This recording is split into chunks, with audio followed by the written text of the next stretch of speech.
Después de cierto tiempo de seguimiento, esos pacientes son sometidos a las mismas pruebas y allí analizamos si hay diferencia entre los grupos. No fue motivada ni causada por el láser.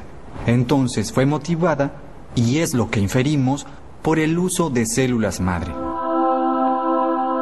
Pacientes como Marco Antonio ayudarán a determinar en los próximos años si la investigación puede transformarse en un tratamiento.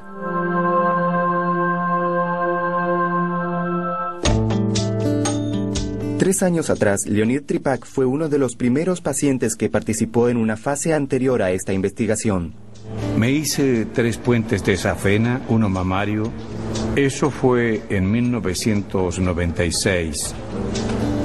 Ahí yo me sentí mejor, pero después fue empeorando de nuevo. La cantidad de remedio fue aumentando y la insuficiencia volvió a aparecer. En esa fase, los pacientes recibieron células madre. Un placer verlo. ¿Cómo está usted? Estoy bien, gracias a Dios. Una vida prácticamente... Una vida normal. Y ahora camino normalmente, trabajo. Desde que fue operado en el año 2007, Leonid ha sido monitoreado por los científicos. El señor Leonid presentaba en el examen anterior al procedimiento de cirugía un gran defecto en esta región. Se veía que tenía un defecto en la llegada de la sangre. Eso podía verse en el examen preoperatorio.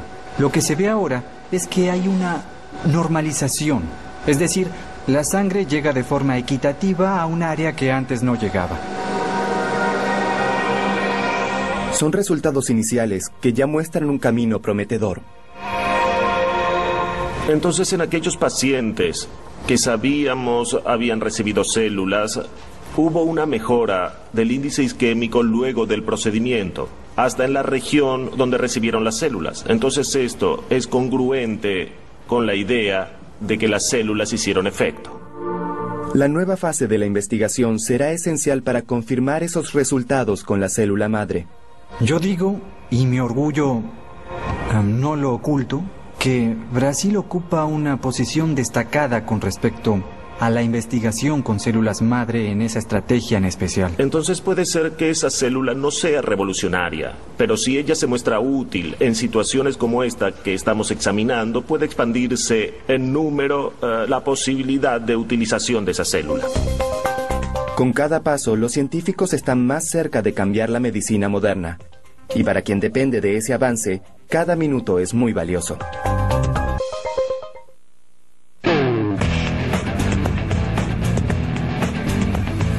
Miles de personas en el mundo conviven con situaciones dramáticas e irreversibles.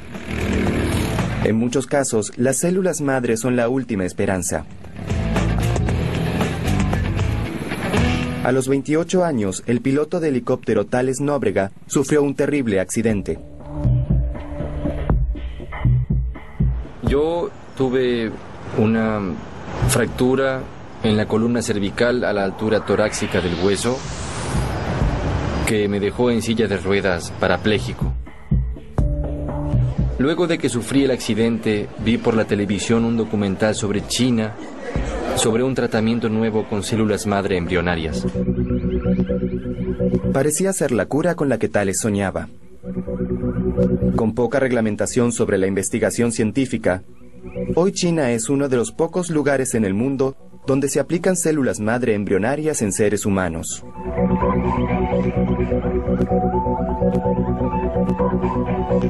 En la cirugía hacen una pequeña incisión cerca de 4 centímetros en el lugar de la fractura y allí implantan las células madre embrionarias.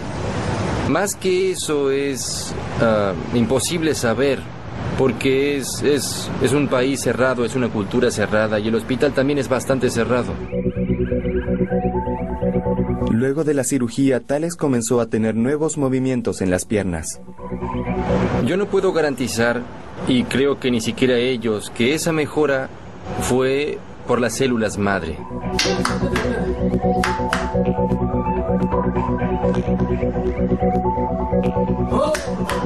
Puede ser una mejora por tiempo de lesión, mi propio organismo está reaccionando a esa lesión. Puede ser una mejora de la célula madre hecha allí, puede ser una mejora de toda la fisioterapia que yo hice en casa, en clínicas y también en China. Tratamientos como a los que Thales fue sometido no cuestan menos de $20,000. Una práctica condenada por la mayor parte de la comunidad científica de todo el mundo por cuestiones éticas y de seguridad para los pacientes. No sabemos bien lo que estamos inyectando. Hubo un caso de un niño que tenía una enfermedad degenerativa y se le formaron 2 tumores en el cerebro. Y lo que siempre le decimos a los pacientes es que mientras sea experimental no puede ser cobrado. Eso es una regla de oro que se considera en la ética de las investigaciones. Pero para Thales existe una nueva esperanza. El riguroso FDA, el Food and Drug Administration, órgano responsable de autorizar el uso de nuevos tratamientos en Estados Unidos, aprobó en 2010 la primera prueba usando células madres embrionarias en seres humanos.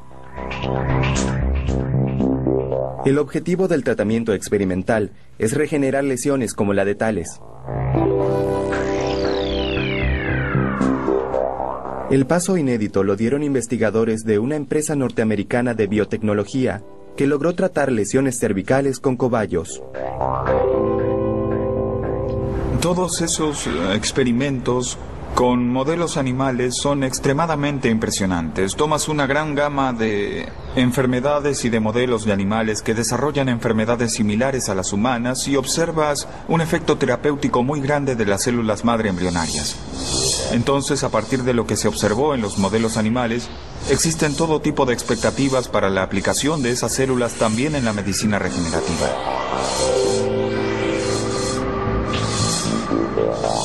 Si obtienen los resultados esperados, podrá marcar el inicio de la era de los tratamientos con células madre embrionarias. En Río de Janeiro, el equipo del Laboratorio Nacional de Células Madre Embrionarias, liderado por el investigador Stevens Regen, se prepara para ese momento. Desde el inicio de los trabajos sobre células madre embrionarias humanas en Estados Unidos, ya existía la percepción de la importancia de poder producir esas células en grandes cantidades. Dependiendo de la enfermedad, se intenta estudiar lo que será aplicar la terapia de células madre, y a veces se necesitan 1 millón de células por kilo de paciente. Entonces trabajamos con la escala de miles de millones de células, ni pensar en una prueba con decenas de pacientes. Aquí el investigador comenzó a montar una fábrica de esas células. Lo que hicimos fue adaptar el modelo de cultivo en grandes cantidades de biofármacos para la producción de células madre.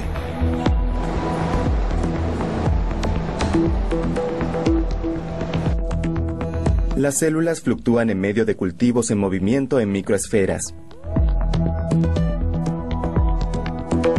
Es con ese proceso vertical que los científicos lograron aumentar drásticamente la escala de producción. La idea es conseguir que varios laboratorios puedan tener acceso a una célula con iguales características y para una aplicación terapéutica. Pero cultivar miles de millones de células es un gran desafío. Para que las células sobrevivan, el laboratorio necesita replicar exactamente las condiciones del interior del cuerpo humano. Es casi como si fuera un gran organismo. Digamos que se intenta repetir dentro de ese ambiente, de esa sala, las condiciones de temperatura, de nutrientes, de glucosa, equivalentes a los de un organismo.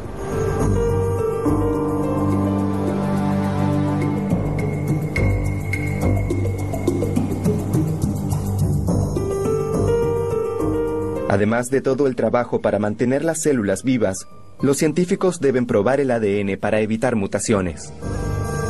La idea es que las células madre embrionarias tengan 46 cromosomas cada una. Hay que analizar a cada momento el cultivo para ver si las células mantienen ese número óptimo de 46 cromosomas por célula.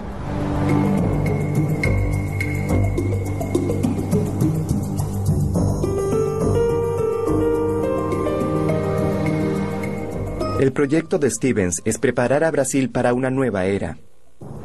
La medicina está avanzando hacia una aplicación de células madre, digamos, en diversas enfermedades. No podemos depender de lo que ocurra o de lo que se está desarrollando en Estados Unidos, en Japón o en China, o tal vez en Europa. Desarrollaremos nuestra propia estrategia de aplicación de terapia celular y eso está ocurriendo. Centros de investigación en Brasil han acompañado esa nueva era. Y uno de los resultados más prometedores es para la cura de casos de ceguera.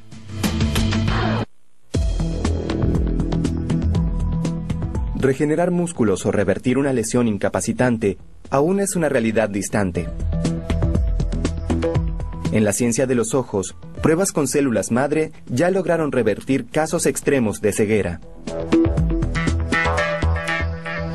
Cuando iba a la escuela me sentaba bien adelante y aún así no llegaba a ver. Veía poco, solo de cerca. Y veía empañado. Luego de los 5 años, con el tiempo fue empeorando. Cuando visitaba a los médicos iba con mis padres. Y no salía de mi casa, me quedaba adentro. Marcy Kleiji sufre de una enfermedad autoinmune que hizo que su cuerpo atacara las células madre responsables de la manutención natural de la transparencia de su córnea. Comparamos la superficie de la córnea y la función de la célula madre con un cantero de flores. La semilla sería la célula madre que siempre va a caer formando otra flor, siempre renovándose y regenerando esas flores.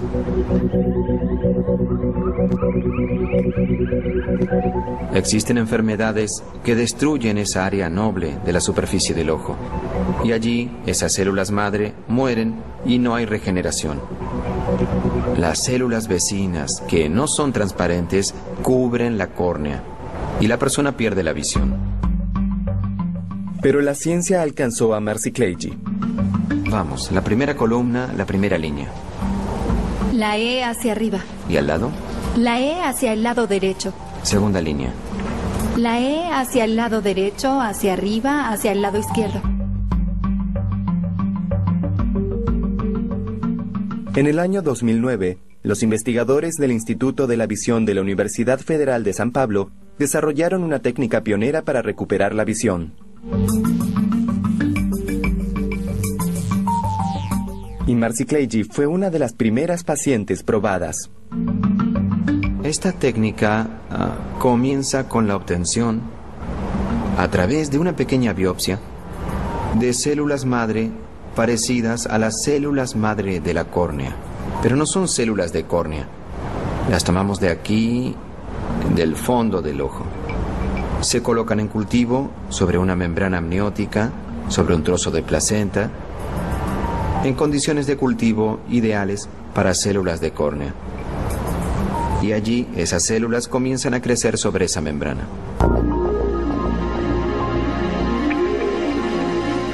Una nueva cirugía sustituye las células muertas por las células nuevas.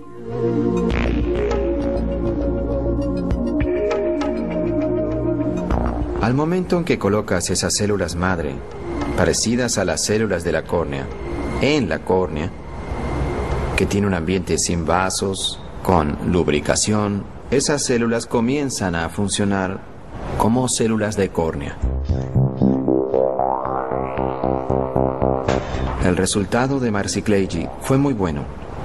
Ella recuperó la transparencia de la córnea y casi un 50% de la visión. Tiene una visión muy buena para el problema que ella tiene. El próximo paso de los investigadores será un desafío mayor. Sería una situación bastante parecida a la de Marcy Kleiji, pero en pacientes que no tienen esas células vecinas de la córnea que utilizamos en Marcy Kleiji. Pacientes que tienen una lesión no solo en la córnea, sino también del tejido conjuntivo, de esa parte que cubre lo blanco del ojo. Y para lograr eso, José Álvaro encontró una compañera en el Instituto Butantan de la Universidad de San Pablo, Irina Kerkis. La investigadora rusa radicada en Brasil descubrió una alternativa en los dientes de leche de los niños.